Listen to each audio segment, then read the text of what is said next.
पाहताच क्षणी तोंडाला पाणी सुटेल असा हा 5 मिनिटात होणारा झटपट नाश्ता किंवा मुलांचा डब्बा म्हटले तरी चालेल.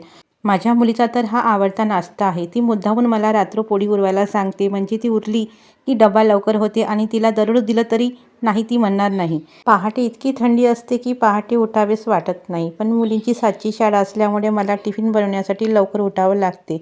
कधी कधी भाजी पोळी बनवायला उशीर झाला की असा झटपट होणारा डबा तयार करते. तर मी रात्र ह्या 2 पोळ्या उडवून ठेवल्या होत्या आणि छान असं लंबे लंबे पोळ्या कापून घेतले, म्हणजे छान त्यांना नूडल्ससारखे वाटतात. तर या पद्धतीने पोळ्या छान कापून घ्यायचं आहे. नंतर त्याच्यासाठी कांदा, मिरची आणि टमाटर कापून घेतले. नंतर मोहरी, जिरा, तेलामध्ये मोहरी, जिरा आणि धनिया पूड टाकलं. नंतर कांदे टाकले, मिरची टाकली, थोडं मीठ टाकलं, म्हणजे लवकर लालसर येते कांदा.